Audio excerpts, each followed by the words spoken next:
Right, this is the Guinness World Record that I got. Congratulations, my friend.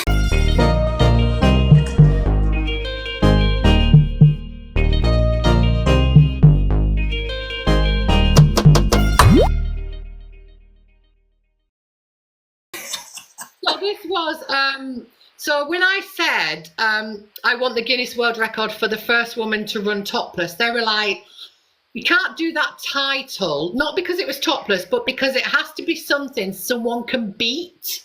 Yes. And I was like, oh yeah, I get that. So they've put the fastest marathon with a double mastectomy. And what's amazing about that is it had never been a title, because no one's ever done it or admitted they've got a mastectomy, because it's something that was kind of hidden. So I created that title for someone, because someone texted me and said, well, I ran a marathon faster than that and I've got a double mastectomy. I went, yeah, but the title didn't exist. I created the title so that so it becomes more normal and women can go and say, I'm not saying all women go and do it topless. I'm saying that if you've got a mastectomy and you want to cover it up, that's fine. But if you want to say, oh, I can run faster than Louise did with her mastectomy, so they've got something to beat, and that's that one. And then the medal, this one I got, this one. So we've got like BBC over it, it's like the national sort of news, but this was the radio station. And this was a finalist in a bravery award. I got that. And then that was, I got that last year for inspirational stories. And then I've got my medals. This one was 2023. Oh, that was the London Marathon 2024, that one. Whoa. And then, and then Louise created a 5K for me when I did my London Marathon. That was when I did an ice bath, which is like, it's really cold. And then that one I did, this was my recent half marathon, that was Barnstable. So yeah, I've just got, there's some more over there, and I've got another inspirational award. But yeah, so I got the ice bath where I did that topless. And then next year I'm doing the London Marathon again topless, the Great North Run, which is quite a big half marathon, and the Great West Run in the UK as well. So still doing it. And then you'll love this.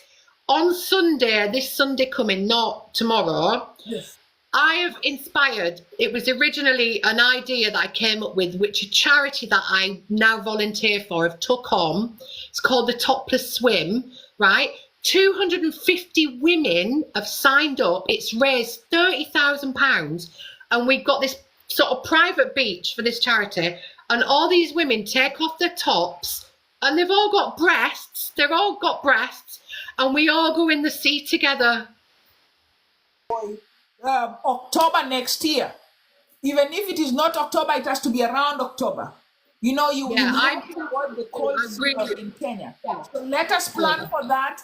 We will be there with Louise. We need to get all the sponsors in, and we need to lock it early because they are allocating their budgets this November and December. So we have to get these people on board. And we have to get people signing up. A private beach in Mombasa, I'd love that. So let us have that going. And guys, you've heard it. If you're in Kenya, if you want to travel to Kenya, if you are in East Africa, we welcome you to come into Kenya so that we do this next year. We are going to make noise about it because it's going to be big. Because this is a woman who has done quite a lot, and I keep making reference of her. You have seen the trophies she has. These trophies are for us. She's doing it for us. You know, she's going out there for us to see, hey, we are normal.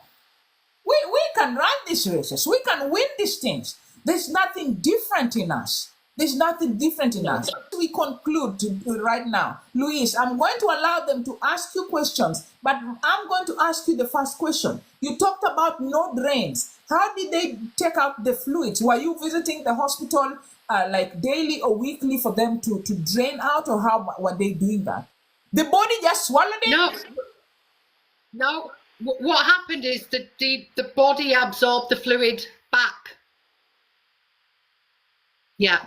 So the left side, I didn't have any I didn't need to go into hospital to get it drained off or anything.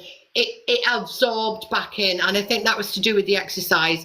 This one was different, and the surgeon did say to me the one without the cancer is usually the problem when it comes to fluid, and this had a little bit more fluid in it where they did drain it, but they only drained it once, and then it came back a little bit, but then it all just absorbed back into the body. Isn't that interesting?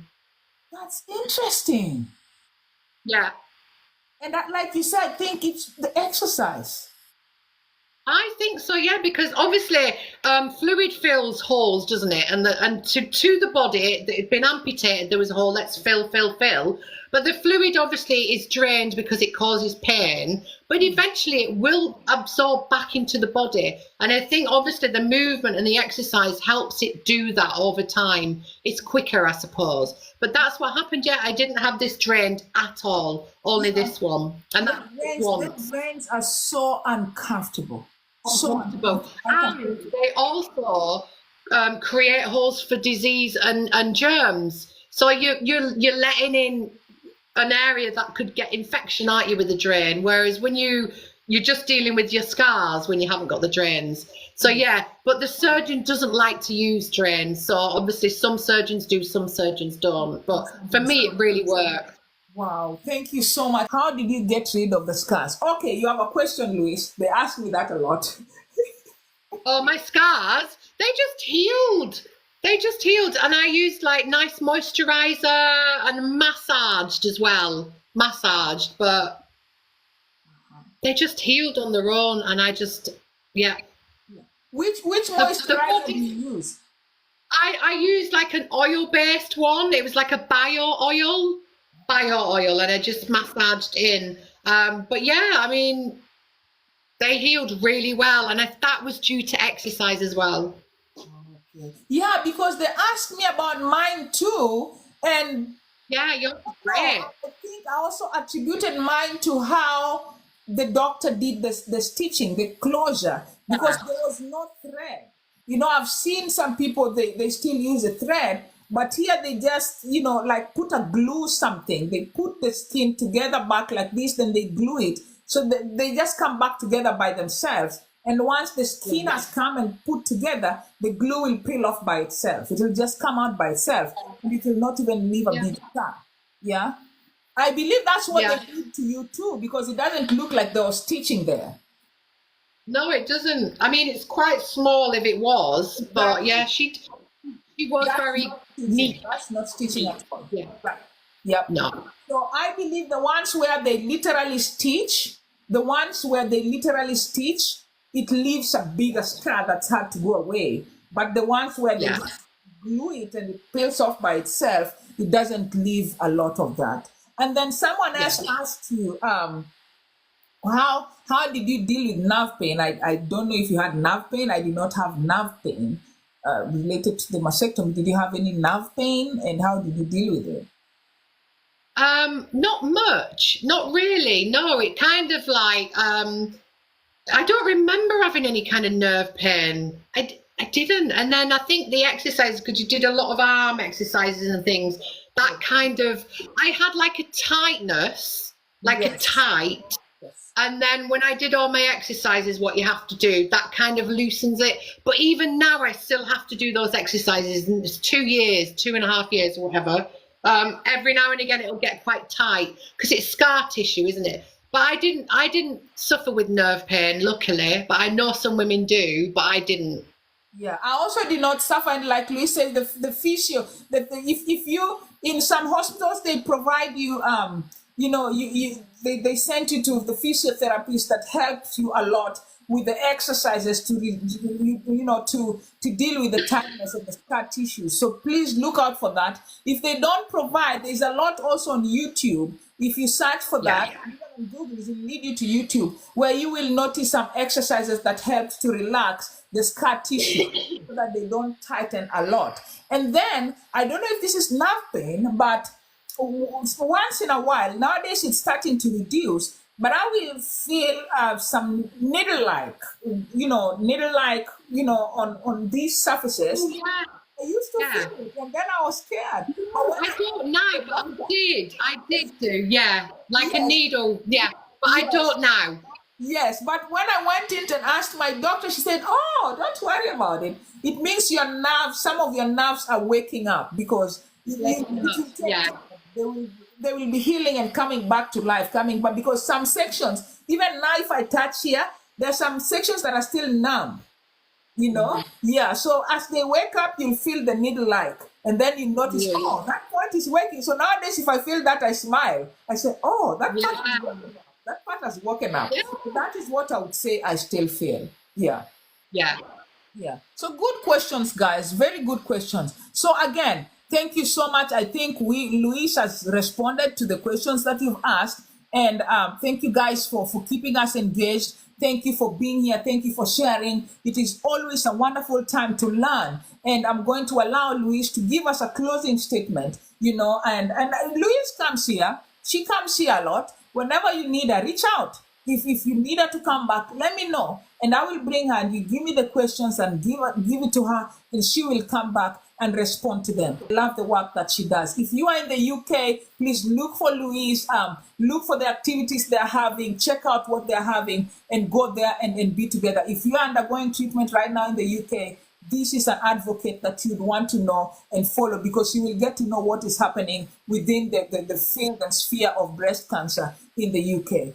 So a lot of what I do now, I realize when I get a lot of the messages about people sort of taking in this whole judgment and all these things that people say and how it affects the way you feel about yourself. And I did a little documentary on it, and my closing statement was always be your authentic self, which is not the person that you think you are. I always go back to my 5-year-old self. So when I'm running free and I'm like running and I'm like, before you conformed, before you go to school, before you shoved all this stuff on you, before you have to do things because other people think you should, it's that 5-year-old self in a person who's going, no, this is what I am. And I think that comes with the advocacy. It's about knowing yourself and always be that person. I know it's really hard, but try and be that person always, because I think when you are on, you know, when you come to the end of your life, I think that's something that I would regret if I'd have become someone through other people's eyes, or I'd have done what they wanted me to do. And it's a really important thing to do when you're going through this kind of thing we all do about our bodies and how we want to look and how I don't want reconstruction either. It's all about being what you feel, not what other people feel. And that's what I'm always passing on, is just be who you are in your 5-year-old self, of that person who was full of life, who was full of joy, he was full of freedom, and this is who I am, before the sort of walls of society start to sort of bound you down. Try and go back to that person. That's my closing statement. Powerful. Very powerful, girl. Be yourself. Yeah. Don't, and it relates to what I normally say, carve your world and the entire world will carve around it. Don't let the world carve for you how to live your life. So take care of yourself. Yes, Diane. Absolutely. Take care. Thank you so much. And thank you, everybody. Bye. Bye-bye. Thank you.